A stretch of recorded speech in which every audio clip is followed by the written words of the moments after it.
Hello my dear students, कैसे हो आप सब। मैं आलोकेश अग्रवाल अकाउंट्स पर ट्रिपल ए में एक बार फिर आपका स्वागत करता हूं। दोस्तों आज हम लोग डिस्कस करने जा रहे हैं इशू ऑफ डिबेंचर में एक और टॉपिक जिसको मैं हमेशा कहता हूं ज्यादा का वादा। ठीक है, आज के टॉपिक का नाम ज्यादा का वादा है, जो बुक में किस नाम से मिलता है, बड़ा सा नाम है इसका। पता है क्या नाम है? और एक बार पहले इसका टॉपिक लिखता हूं, क्या? Accounting for issue of debentures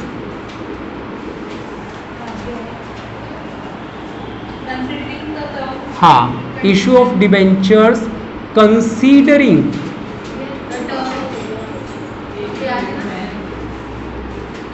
the terms and conditions of redemption।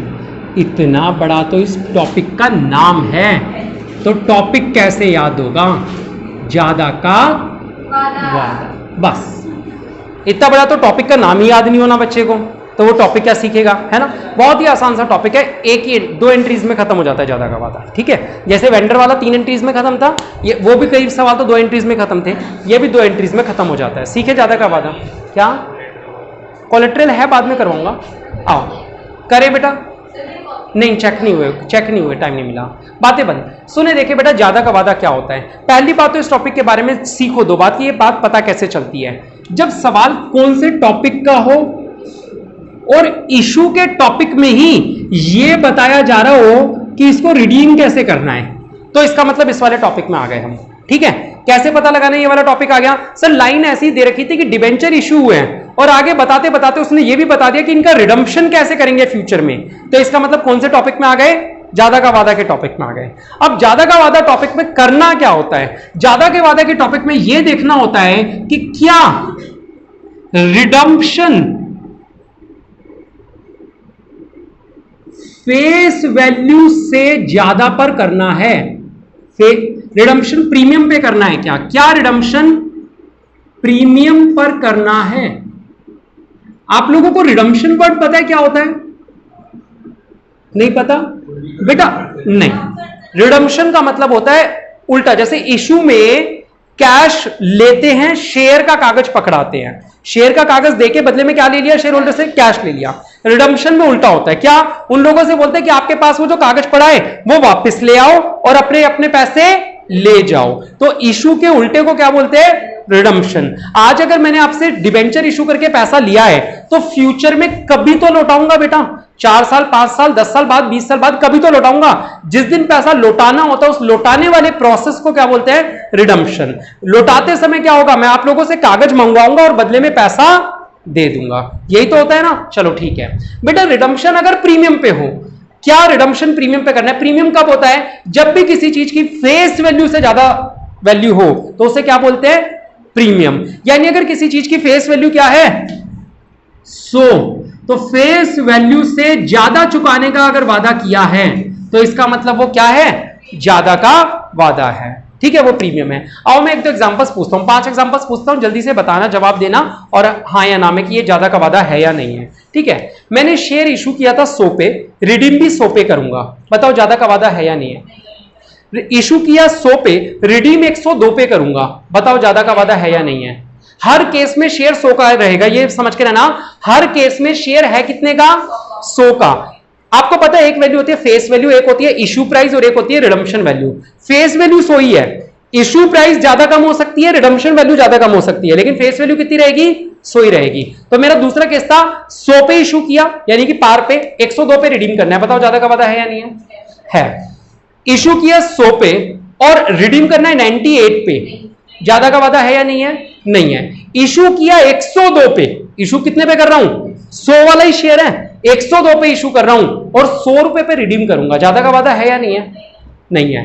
102 पे इशू किया और 105 पे रिडीम कर रहा हूं, है या नहीं है? 102 पे इशू किया, 105 पे रिडीम कर रहा हूं, ज्यादा का वादा है या नहीं है? है। कैसे पता चलता है कि है या नहीं है? हमें ज्यादा का वादा किस चीज से पता लगाना है? इशू से या रिडम्पशन से? पहले तो ये बताओ, रिडम्पशन कितने पे कर रहा हूं? तो 100 से ज्यादा नहीं है? ये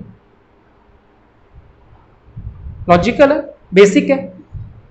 अगला सवाल ध्यान से, 102 पे इशू कर रहा हूं 100 वाला, और 102 पे ही रिडीम करूंगा। अब बताओ ज्यादा का वादा है या नहीं? बोलो। 102 पे इशू कर रहा हूं और 102 पे ही रिडीम करूंगा। फेस वैल्यू तो 100 है ना,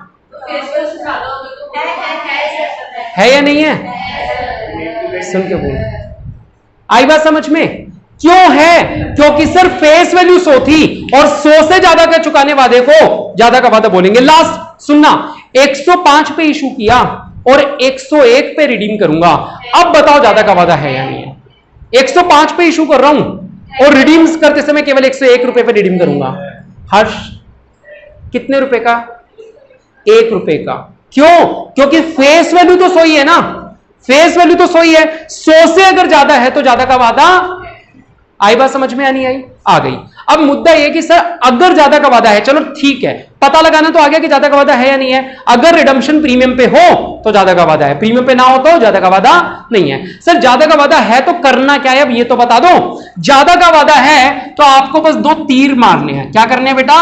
2 तीर। एक डेबिट में, डेबिट वाले तीर का नाम है loss on issue of debenture, और क्रेडिट वाले तीर का नाम है टू प्रीमियम ऑन रिडम्पशन। क्या लिखना है? सिक्योरिटी प्रीमियम नाम नहीं है इसका, क्या नाम है बेटा?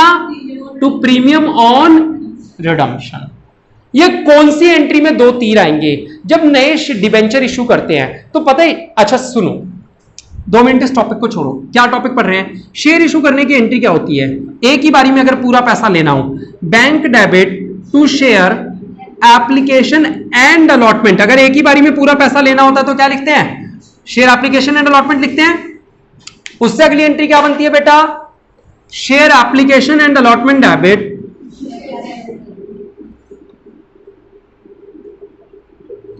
To share capital. हाँ या ना? ये इशू की एंट्री होती है। ये 2 एंट्रीज इस चैप्टर में सीखी है, पहले से आती है इशू की एंट्रीज।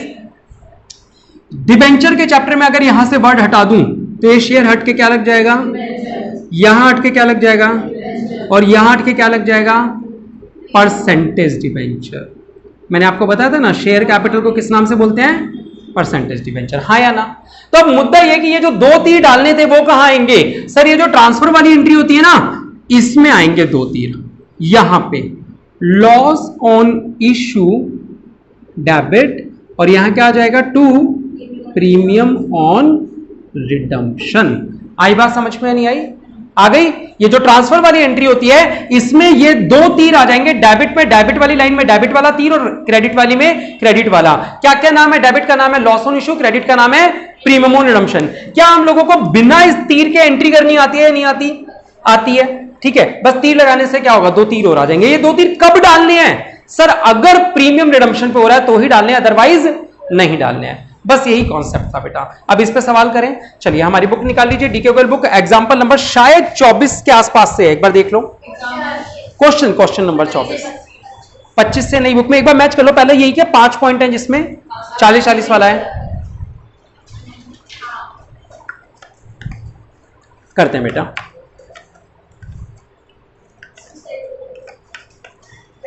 देखो ये मिटा दूं यहां से, समझ में आ गया टॉपिक आपको? चलो देखो बेटा, अ कंपनी इशूड ₹40,000। यहां पे नंबर ऑफ डिबेंचर्स नहीं दे रखे। क्या दे रखा है? रुपीज। नंबर और रुपीज में फर्क जानते हो आप लोग? इसे मल्टीप्लाई नहीं करना किसी वैल्यू से, ये अपने आप में एक वैल्यू है 40,000 रुपए। हमने कितने रुपए के डिबेंचर इशू किए हैं? 40,000, जो कि उनकी फेस वैल्यू है, कोमा उनका नाम क्या था? 12% डिबेंचर। और इशू कैसे किए? एट पार बोलते हैं, है ना? यानी 40,000 वाले 40,000 में ही इशू किए। बेटा मैं कोमे के बाद आगे अलग से पढ़ लूंगा, पहले बताओ इशू की एंट्री बना लूं। ठीक है, क्वेश्चन नंबर कौन सा डालूं बेटा? क्वेश्चन नंबर 25 का पॉइंट नंबर 1। ठीक है बेटा, चलो इशू की एंट्री बनाते हैं। इशू की एंट्री सर क्या होगी? Bank debit to debenture, share नहीं, debenture application and allotment account. आज कितने रुपए आए हैं हमारे घर में? 40,000 रुपए आए हैं। अगली एंट्री क्या होनी चाहिए थी? Debenture application and allotment debit, जितना क्रेडिट उतना डेबिट। पर डिबेंचर का एक लाइन खाली रखना है यहां पे, है ना? नाम क्या था डिबेंचर का? 12% डिबेंचर्स, और इसमें भी कितने रुपए 40,000। ये एंट्री तो मैंने एट पार पे रुका और पार पे इशू करने की जर्नल एंट्री बना दी। ये समझ में किस किस को नहीं आई वो पूछ लो। आगे सबको समझ में? सिमरन ये सबको समझ में आई है? ये तो नॉर्मल इशू की एंट्री थी। अब पढ़ो कोमे के बाद क्या लिखा है, रिडीमेबल ऑल्सो एट पार, यानी रिडीम भी कितने पे करना है, पार पे ही। तो बताओ ज्यादा का वादा है या नहीं है? ज्यादा का वादा नहीं है तो तीर आएंगे या नहीं आएंगे? नहीं आएंगे। हो गई एंट्री खत्म, यही आंसर था, खत्म हो गया। बताओ ये आंसर था क्या? कुछ नहीं ना। चलो सेकंड पॉइंट पढ़ते हैं। सेकंड पॉइंट में क्या लिखा है, चलो। अ कंपनी इशूड 40,000 रुपए वाले फेस वैल्यू वाले डिबेंचर 12% इनाम है एट अ डिस्काउंट ऑफ 10%। मैंने आपको पहले भी बताया था, थ्योरी में भी सवाल आ सकता है, शेयर्स जो है वो डिस्काउंट पे इशू नहीं हो सकते हैं, डिबेंचर डिस्काउंट पे इशू हो सकते हैं। ठीक है, मुझे कभी बाद में याद दिलाना, शेयर्स पे मैक्सिमम री इशू के समय कितना डिस्काउंट दिया जा सकता है, ये 1 नंबर में सवाल आता है याद। चलो अभी सुनी लो, शेयर के चैप्टर में 1 नंबर में सवाल आ सकता है कि maximum amount of discount that can be offered at the time of री इशू ऑफ शेयर्स। कौन से टाइम पे बेटा? देखो अगर सिंपल इशू है तो डिस्काउंट दे ही नहीं सकते, री इशू के समय पे डिस्काउंट दे सकते हैं। और कितना दे सकते हैं? ज्यादा से ज्यादा the amount forfeited on these shares. The maximum discount that is allowed is the amount forfeited on these share। जितना हमने उन रुपयों से कमाया होगा उन शेयर्स पे, जितना रुपया फॉरफीचर के समय कमाया होगा उतने रुपए ही हम मैक्सिमम डिस्काउंट दे सकते हैं। मान लो फॉरफीचर के समय हमने उसके एप्लीकेशन के 5 रुपए थे जो अपने पास रख लिए, अब तो हम मैक्सिमम कितना डिस्काउंट दे सकते हैं? अब 5 दे सकते हैं। अगर एप्लीकेशन की थी 3 की, फर्स्ट कॉल थी 1, अलॉटमेंट थी 2 की, और फर्स्ट कॉल के टाइम हमने फॉरफिट किया, तो मेरे पास उसके 2 चीजें आ चुकी है। क्या क्या आ चुकी है? एप्लीकेशन और अलॉटमेंट। कितने कितने रुपए की? 3 रुपए और 2 रुपए, यानी मैंने उसके कितने रुपए जब्त कर लिए थे? 5। तो मैं रीइश्यू में मैक्सिमम कितना डिस्काउंट दे सकता हूं? 5। समझ में आ रहा है? ये 1 नंबर का बहुत इंपॉर्टेंट है, हो सकता है आपके पेपर में आ जाए, ऐसे आ जाए। चलो सेकंड पॉइंट देख रहे थे अपन, क्या कह रहे थे? कहते हैं सर 10% डिस्काउंट पे इशू करना है। ठीक है, पहले इशू की एंट्री कर दे नॉर्मल। बेटा आज मेरे पास पूरे 40,000 रुपए आएंगे या 10% कम आएंगे? 10%। और डिस्काउंट इस एंट्री में आएगा या अगली एंट्री में आएगा?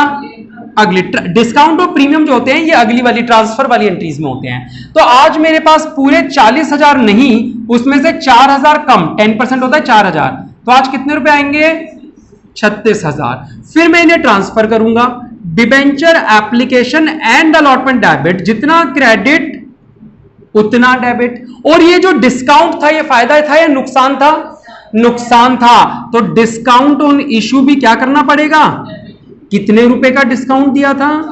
4,000 टू 12% नाम है ना, तो टू 12% डिबेंचर। डिबेंचर्स में फेस वैल्यू आती है, कितनी थी फेस वैल्यू? 40,000 थी। बताओ समझ में आया नहीं आया? एक लाइन खाली छोड़ी है मैंने बीच में अभी। अच्छा, अगर मैं 40 वाली चीज 36 पे दूंगा तो 4,000 का फायदा होगा या नुकसान? नुकसान डेबिट होता है, क्रेडिट होता है, इसीलिए अगली एंट्री में उस नुकसान को डेबिट कर दिया। इसके ज्यादा के बाद ऐसा कोई लेना देना नहीं है, ये एक नॉर्मल इशू की एंट्री है कि अगर डिस्काउंट पे, आपने पिछली क्लास में भी देखा था वेंडर वाले टॉपिक में, जब डिस्काउंट पे हम शेयर डिबेंचर देते हैं उसको, तो डिस्काउंट डेबिट होता है, क्रेडिट होता है? Vendor debit, discount debit to debenture, हाँ है ना? तो वही डिस्काउंट ऑन इशू ये वही है, दिख रहा है ना? आ रहा है समझ में? नहीं आ रहा? तो हमने 4,000 डाला, क्यों? क्योंकि 4,000 का नुकसान हुआ था, टू डिबेंचर में 40। ये बताओ समझ में आया नहीं आया? अब चेक करते ज्यादा का वादा है या नहीं है। कोमे के बाद पढ़ो, कोमा लगा रखा है। रिडीमेबल एट पार, फिर से ज्यादा का वादा नहीं है, और ज्यादा का वादा नहीं है तो क्या करें? खाली छोड़ दे इसको। चलो आगे आ जाओ, थर्ड पॉइंट पे चलते हैं। थर्ड पॉइंट पे देखो बेटा, a company issued 40,000 12% debenture at a premium of 5%। बेटा आज पैसे कम आ रहे हैं, ज्यादा आ रहे हैं, बराबर आ रहे हैं? ज्यादा आ रहे हैं। तो आज वाली जो एंट्री होगी, bank debit to debenture application and allotment, आज केवल 40,000 आएंगे या 40,000 का 5% यानी कि 2,000 रुपए ज्यादा आएंगे? तो आज कितने रुपए आने वाले हैं? चलो ठीक है, इसको ट्रांसफर करूं 42 को, normal entry, debenture application and allotment debit, जितना क्रेडिट उतना डेबिट। हाँ, प्रीमियम जो 2,000 का है वो हमारे लिए फायदा है, और फायदा क्रेडिट होता है। तो एक लाइन खाली छोड़ रहा हूं बीच में, टू 12% डिबेंचर, इसमें तो वैल्यू कितनी आएगी बेटा? 40 ही आएगी फेस वैल्यू, हर बार फेस वैल्यू आती है इसमें, तो कुछ भी हो जाए। और टू सिक्योरिटी प्रीमियम रिजर्व, कितने रुपए? आओ चेक करते ज्यादा का वादा है या नहीं है। सर रिडीमेबल एट पार लिखा है, कभी दे तो दो वही ज्यादा का वादा, अगले में दे देगा, कोई बात नहीं। बताओ समझ में आया नहीं आया? ये नॉर्मल इशू की एंट्रीज थी, अगर ये भी नहीं आ रही है तो दिक्कत है। फिर आ रही है सबको? चलो आगे बात करते हैं बेटा, अगला टॉपिक पॉइंट नंबर 4। इजी तो इसलिए इसमें कुछ था ही नहीं ना ज्यादा का वादा। तो चलो चौथा पॉइंट देखो, अब कंपनी इशूड फिर से 40,000 डिबेंचर और इस बार किस पे इशू किए? At par. तो बेटा यहां पे क्या लिखूंगा? पैसे कितने आएंगे आज? बैंक डेबिट टू 12% और to debenture application and allotment. कितने रुपए आए आज? 40,000 रुपए आए। और उसके बाद क्या करना है बेटा? Debenture application and allotment debit, एक लाइन खाली, टू 12% डिबेंचर। जितना क्रेडिट उतना डेबिट, ना ज्यादा ना कम, तो 40,000 आ गया पूरा। अब चेक करें ज्यादा का वादा है या नहीं है। आओ चलो चेक करते हैं, देख लेते हैं एक बार। देखो लिखा है redeemable eight 10% premium, redeemable eight 10% premium, यानी पैसे 40 ही चुकाने हैं, 10% ज्यादा, यानी 4,000 रुपए ज्यादा चुकाने। तो इस सवाल में खाली लाइन छोड़ने का फायदा निकल आया। क्या लिखेंगे? डिस्काउंट ऑन इशू डेबिट कितने रुपए? 4,000 टू प्रीमियम ऑन रिडम्पशन कितने रुपए? हर समझ आया नहीं आया? ये उन सवालों में से, ये पूरा चैप्टर तुम्हें सीखना है, इसमें सारे छोटे छोटे टॉपिक है, पक्का कोई 3 या 4 नंबर दिलवा देगा कोई सवाल, 2 नंबर 3 नंबर 4 नंबर आ जाएंगे। पिछली बार तो शायद जस्ट इसी बार जो पेपर हुए थे उसमें तो शायद 8 नंबर का सवाल ही इशू ऑफ डिबेंचर से आया था। हैरानी होगी जान के, प्रोराटा का सवाल ही नहीं आया था, 8 नंबर में इशू ऑफ डिबेंचर से सवाल आया था। और उसमें अलग अलग टॉपिक आ गए थे, वेंडर वाला भी डाल दिया, कोलेटरल सिक्योरिटी भी डाल दिया, और ये वाला भी डाल दिया। इस तरीके से बन गया 8 नंबर, छोटे छोटे 3 अलग टॉपिक। चलो तीनों का गलत भी हो सकता है, पूरी क्लास ने सही किया, फिर सवाल ही बेकार था। चलो हाँ, चलो अगला पॉइंट करें, 5वां पॉइंट करें। 5वें पॉइंट में क्या लिखा है? A company issued 40,000 12% debenture eight a discount of 5%। तो आज पूरे पैसे आएंगे, कम पैसे आएंगे? कम। तो एंट्री कितने से होगी? 5% कम से। Bank debit to debenture application and allotment, आज कितने रुपए आने हैं सर? 40,000 में से 5% यानी कि 2,000 कम कर लो, तो कितने रुपए आएंगे? 38,000। और फिर अगली एंट्री ट्रांसफर करने की, जितना क्रेडिट उतना डेबिट, कितने रुपए? 38,000। सर ये 2,000 का डिस्काउंट नुकसान था, नुकसान डेबिट होता है, डिस्काउंट ऑन इशू डेबिट कितने रुपए? 2,000। और एक लाइन खाली, फिर टू 12% डिबेंचर कितने रुपए? 40,000 रुपए। आई बात समझ में? चेक करें ज्यादा का वादा है या नहीं है। आओ देखते हैं बेटा, ज्यादा का वादा देखा तो रिडीमेबल एट 5% प्रीमियम निकला। तो फिर हमने क्या किया? 2 तीर लगा दिए, यहां पे लिखा लॉस ऑन इशू डेबिट, 5% है ना, तो 2,000 यहां, और टू प्रीमियम ऑन रिडम्पशन कितना? 2,000 यहां। अब मैं आप लोगों को एक बात और बता दूं, क्योंकि आप सीबीएसई के स्टूडेंट्स हो, तो आप लोगों के पेपर में जो आंसर लिखना होता है वो क्या कहती है सीबीएसई? सीबीएसई कहती है ये डिस्काउंट भी अपने आप में एक नुकसान है और लॉस भी अपने आप में क्या है? एक नुकसान है, हाँ या ना? तो क्या सीबीएसई कहती है कि आप इन दोनों को अलग अलग नाम से ना लिख के एक ही बारी में लिख दो, loss debit, loss on issue debit 4,000 रुपए, ठीक है, क्योंकि दोनों ही नुकसान है। तो सीबीएसई का आंसर कब सही माना जाता है? जब आप दोनों को अलग अलग लिखने की बजाय एक साथ लिखते हो, लॉस ऑन इशू डेबिट। मैंने बोल तो दिया कि गलत माना जाएगा, है ना? तो क्या करना है? क्या नहीं, उसमें नहीं है आपके, उसमें तो क्रॉस है ना। ये दोनों ही नुकसान है, डिस्काउंट भी नुकसान, लॉस भी नुकसान। और रेड मार्कर से जब मैं कोई लिखता हूं तो इसका मतलब वो बात स्पेशल है जो आपको याद रखनी है। क्लियर हो गया बेटा? अच्छा, अभी प्रीमियम वाला सवाल आ जाएगा, तब क्या करोगी? चलो आ रही बात समझ में? चलिए ये तो हो गया हमारा एक सवाल। अब अगला सवाल देखते हैं हम लोग। केटीआर लिमिटेड का सवाल है ना, है ना? केटीआर है अगला। चलो आओ,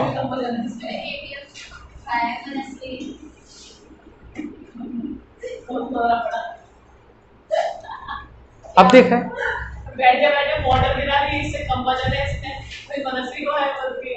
चलो कोई बात नहीं। सवाल नंबर कौन सा डालूं? KTR limited. चलो बातें बंद, पास द ने, हाँ सुनो पहले क्या लिखा है? इशूड 365। बेटा ये 365 क्या है? डेज है क्या? जी नहीं, क्या है फिर ये? ये नंबर ऑफ डिबेंचर हैं, जैसे हमेशा होता है ना 5000 2000 नंबर ऑफ डिबेंचर, ये वो 365 डिबेंचर्स हैं बेटा। Issued 365 9% debenture of 1000 each. बेटा कितने डिबेंचर थे? 365। नाम क्या था इनका? 9% डिबेंचर। और हर किसी की फेस वैल्यू कितनी है? 1000 है क्या? 1000 रुपीज में इशू की फेस वैल्यू कितनी है? 1000। अब क्या क्या सिचुएशन है सुनना। कह रहे pass the necessary journal entries for the issue of debenture in the following situation. पहला केस ए। केस ए में वो क्या कह रहा है? कह रहा है कि when debentures are issued at par redeemable at premium. Redeemable at premium पढ़ते ही समझ में आ गया क्या है? ज्यादा का वादा, यानी 2 तीर आएंगे। चलो इशूड एट पार है तो नॉर्मल एंट्री हो जाएंगी। क्या हो एंट्री होगी बेटा? Bank debit to debenture application and allotment. कितने रुपए आएंगे? 365 डिबेंचर थे, क्योंकि पार पे इशू हुआ है तो आज कितने रुपए आएंगे? 1000 से मल्टीप्लाई करो तो 3,65,000 3,65,000। अगली एंट्री इसको ट्रांसफर करने की, debenture application and allotment debit, जितना क्रेडिट उतना डेबिट, और 9% डिबेंचर कितने रुपए? 3,65,000, क्योंकि पार पे था। और क्योंकि सवाल में क्या था? ज्यादा का वादा, तो क्या कर देंगे? लॉस ऑन इशू डेबिट और प्रीमियम ऑन रिडम्पशन क्रेडिट। हाँ या ना? कितने रुपए सर उन्होंने बताया? कितने रुपए था? 10%, यानी कि 36,500 रुपए यहां, 36,500 रुपए यहां। बताओ समझ आया नहीं आया? आ गया। केस बी उन्होंने क्या बोला? कह रहे इशूड एट 6% डिस्काउंट और रिडीमेबल एट 5% प्रीमियम। इशू करना है कम पे और रिडीम करना है ज्यादा पे, यानी ज्यादा का वादा तो है और इशू में क्या है? डिस्काउंट। क्या ये वही टॉपिक आ गया? अभी देखो पहले ही क्लिक करना है, इस बार एंट्री गलत नहीं करनी। क्या करना है? सर इशू में तो डिस्काउंट है और रिडम्पशन पे प्रीमियम है, दोनों ही नुकसान है। दोनों नुकसान है तो अलग अलग नाम से लिखूंगा, एक नाम से? एक नाम से। तो पहले ही पकड़ लिया आपने। पहले तो चलो यहां लिख लेते हैं बैंक डेबिट। आज ज्यादा पैसा का आएगा या कम आएगा? तो पहले आना कितना था वो लिख ले, 3,65,000 आना था। उसमें से कितना परसेंट कम करना है अपन को? 6%। बेटा करो 6%। 6 5 30 हासिल की 3 6 36 और 3 39 हासिल की 3 6 3 18 और 3 21 21,900 रुपए है ना? यही आएगा। तो 9 और 1 10 हासिल की 1 और 1 2 और 2 और 3 5 2 और 4 6 3,43,100। वैल्यू समझ में आई? मैंने सिंपली 6% कम कर दिया, आप लोग भी 6% कम कर सकते हो, कोई दिक्कत थोड़ी है। निकाल के कैलकुलेट करके माइनस कर देना। अगली entry debenture application and allotment debit, जितना क्रेडिट उतना डेबिट। वैसे तो डिस्काउंट ऑन इशू भी डेबिट होना चाहिए। कितने रुपए से? 21,900 से। और एक लाइन खाली टू 9% डिबेंचर, और उसमें तो पूरी वैल्यू आएगी। पूरी वैल्यू यानी कि 3,65,000। हाँ या ना? ज्यादा का वादा कितना था? लॉस ऑन इशू कितना था बेटा? ज्यादा का वादा 5%। प्रीमियम ऑन रिडम्पशन 5 पंजे 25 हासिल लगी 2 5 30 और 2 32 हासिल लगी 3 5 15 3 18,250 18,250। ठीक है। अब आपको करना क्या है बेटा? आपको ये दोनों चीजें एक साथ लिखनी है। क्लियर है? किस नाम से? लॉस ऑन इशू के नाम से। आगे टॉपिक समझ में? तो ये भी आप लोगों का 2 से 3 नंबर में टॉपिक आ सकता है। ठीक है, चलो। ऐसा कुछ भी रीजन नहीं है बेटा किसी भी चीज का। सीबीएसई में कभी भी किसी चीज का ज्यादा चांस नहीं होता। चलो आओ, हाँ चलो आओ आगे बढ़े। अगला सवाल वो है कि जिसमें 3 पॉइंट हैं। अब ओरली बता देता हूं, आप लोग सुन लेना, ठीक है, और घर पे कर लेना। ये सवाल देखो, इसमें 26 नंबर पे, आपके में 27 पे होगा। चलो 3 पॉइंट वाला सवाल है। 100 डिबेंचर है, 100 वाले। पहले वाला 100 क्या है बेटा? वो नंबर ऑफ डिबेंचर्स है, यानी बार बार ये जैसे यहाँ पे 365 था, इसमें कितना है ये 100। और बाद वाला 100 क्या है? वो फेस वैल्यू है, यानी एक शेयर कितने का है? 100 रुपए का। अब किया क्या हमने, देखो 7% उनका नाम है, हर नाम में क्या चलता रहेगा? 7% चलता रहेगा साथ के साथ। लिखा है इशूड एट 105, रीपेबल एट 100। ज्यादा का वादा है क्या? नहीं। रीपेबल एट 100 लिखा है तो ज्यादा का वादा कैसे हुआ? कैसे डिसाइड करेंगे रीपेबल? रिडम्पशन कितने पे हो रहा है? 100 पे। तो ज्यादा का वादा है या नहीं है? नहीं। इशू ज्यादा पे है, यानी ये वाली एंट्री है। सेकंड एंट्री पढ़ी थी ना अपन ने? नहीं, कहा गया ज्यादा ज्यादा, ये रही थर्ड। सिंपल, इसमें ज्यादा का वादा तो लगाना नहीं है, एक प्रीमियम पे एंट्री पास करनी है नॉर्मल वाली। हाँ बोलो। इसके नीचे लिखा हुआ है ignore writing of loss and issue of defence. हाँ तो वो वैसे भी हम किसी भी सवाल में नहीं कर रहे, राइटिंग ऑफ नहीं करते किसी में भी हम। पेपर में ही नहीं करना राइटिंग ऑफ, ठीक है। राइट ऑफ की तो मैंने एंट्री पढ़ाई नहीं आपको। ये जो खर्चा है ना लॉस ऑन इशू, इसको राइट ऑफ की एक एंट्री होती है, security premium reserve debit to loss on issue, वो हमें करनी नहीं है, ठीक है। चलो खैर मैं कहां पे था, मैं ये कह रहा था ये जो इसका पहला पॉइंट है 100 वाला शेयर 105 पे इशू हुआ, 100 पे रिडीम होगा, यानी ये इसके थर्ड वाले केस जैसा ही है। नॉर्मल इशू कर दोगे, इशू की एंट्री 100 इंटू 105 से होगी और 105 में से 100 रुपए यहां जाएगा, 5 रुपए प्रीमियम में चले जाएगा, कर लोगे।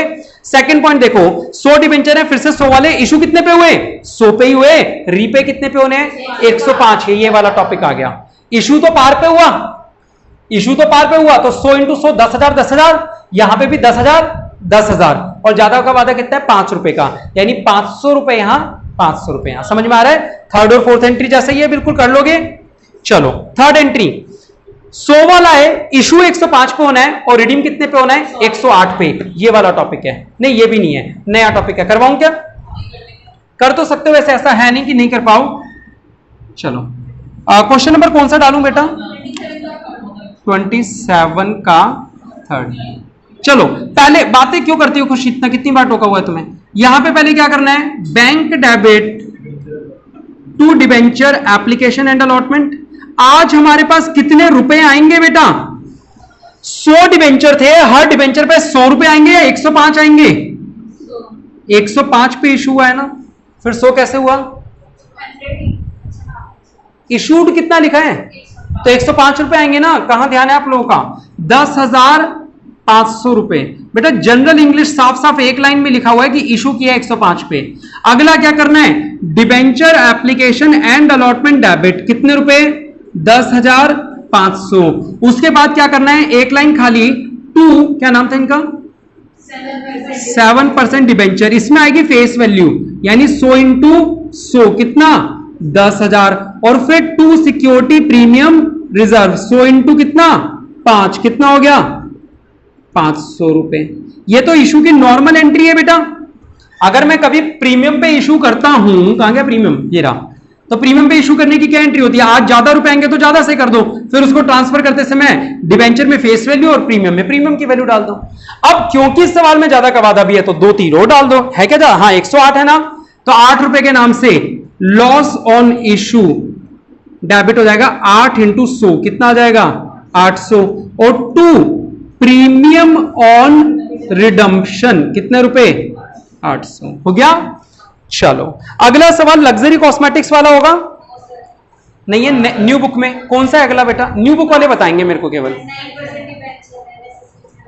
और भी कोई है 9% डिबेंचर के अलावा? नहीं है, एक ही सवाल बचा है। चलो न्यू वाली बुक दे दो एक बार मेरे को, और कोई ऐसा सवाल जो इस टॉपिक का था लेकिन मैंने करवाया। ये न्यू बुक है इस साल की, ठीक है। हाँ तो ये देखो पेपर में आया हुआ है सन 2019 में, इस टॉपिक के फिर सारे सवाल हो जाएंगे, आ जाओ। हाँ बेटा तो पुरानी बुक है इसीलिए तो मना कर रहा हूं, नई बुक ली है ना मैंने। आओ देखो बेटा, सवाल का स्क्रीनशॉट ले सकते हो। सवाल में वैसे समरी बोर्ड पे बता रहा हूं आप लोगों को, कहां पे है, ये रहा, ठीक है। चलो आओ देखें। देखो बेटा सवाल नंबर कर रहा हूं मैं कौन सा, 28, और सीबीएसई में आया हुआ है सन 2019 में, क्वेश्चन नंबर 28। देखो समरी बोर्ड पे उतार रहा हूं, आराम से देख लो, कोई दिक्कत नहीं है।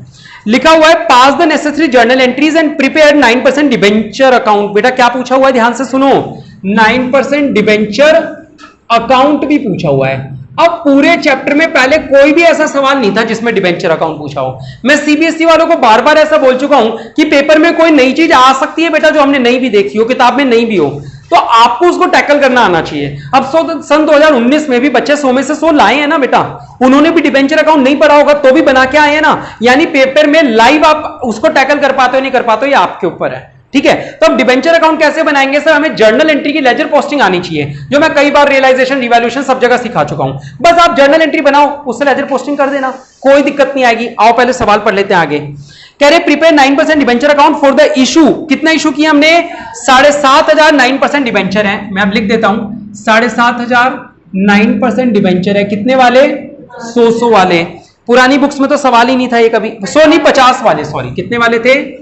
अब सुनना बेटा जरा ध्यान से रेनू, 50 ईच के बाद क्या लिखा है, eight a discount of 6%। Renu क्या करूं, एट अ डिस्काउंट ऑफ 6% है तो 50 रुपए में क्या यहां लिखा है, पढ़ लो सवाल पढ़ लो। Issued at a discount of, issued at discount of 6%, ठीक है।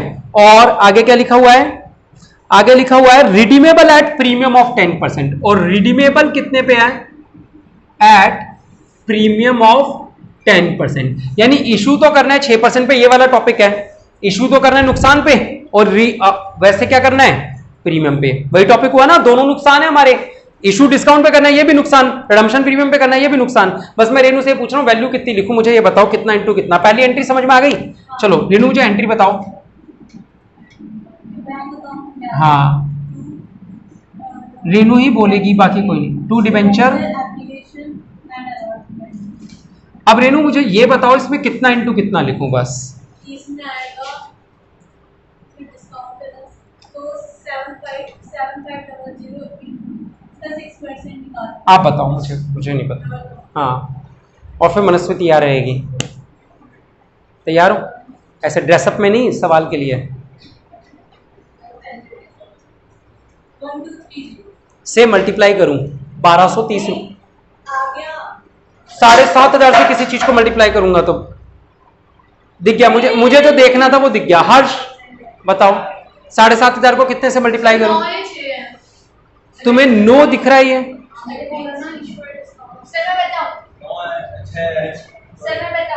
नहीं बेटा मैं जिनसे जानना चाहता हूं, मनस्वी बता दो कितने से मल्टीप्लाई करूं, मनस्वी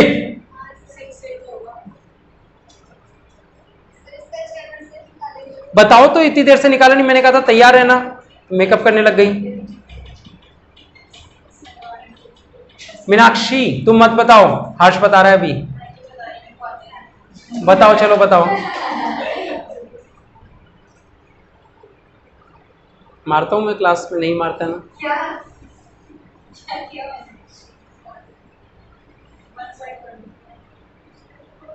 वीडियो पॉज कर देता हूं, बेकार में झगड़ा। 50 रुपए का 6% डिस्काउंट देंगे, यानी कि 3 रुपए डिस्काउंट देंगे, तो आज हमारे पास 7,500 इंटू कितने रुपए आएंगे, 47 रुपए। फिर इस एंट्री को ट्रांसफर कर देना, debenture application and allotment debit, जितना क्रेडिट उतना डेबिट डाल देना। फिर डिस्काउंट ऑन इशू, वैसे तो ये हटा दूंगा बाद में, लेकिन एक बार लिख रहा हूं, डिस्काउंट ऑन इशू में कितने रुपए से मल्टीप्लाई करना, सर 7,500 इंटू 3 रुपए का डिस्काउंट था। फिर क्या लिखोगे, 29% डिबेंचर कितना, 7,500 इंटू 100 नहीं, कितने का था यहाँ पे, 50 फेस वैल्यू थी, वो यहां आ जाएगी। और फिर ज्यादा का वादा भी है, कितना है, 10%, 50 रुपए का 10%, यानी कितने रुपए, 5 रुपए। तो यहां क्या करोगे, लॉस ऑन इशू को डेबिट कर दोगे, कितने से, 7,500 इंटू 5 रुपए से।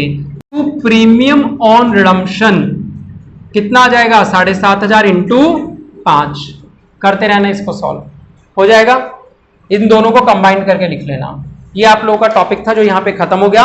कल हम इस चैप्टर की लास्ट क्लास रखेंगे, जिसमें क्योंकि नए वाली बुक में टॉपिक कम हो चुका है शायद हमारा, एक तो कोलेट्रल बचा है, एक इंटरेस्ट का सवाल बचा है ना, और एक राइटिंग ऑफ भी है। शायद कल में खत्म कर लेंगे, नहीं हुआ तो एक क्लास और लगेगी ज्यादा ज्यादा इस चैप्टर पे। तो दोनों क्लास मिस ना करें, क्योंकि पेपर में 3 से 4 नंबर में कोई भी एक टॉपिक आ सकता है, हो सकता है जो आपने पढ़ लिया हो या हो सकता है जो आने वाला है। ठीक है, आज के लिए इतना ही। कैसे रही क्लास, लाइक और कमेंट करके जरूर बताएं। बहुत बहुत शुक्रिया। जय हिंद, जय भारत।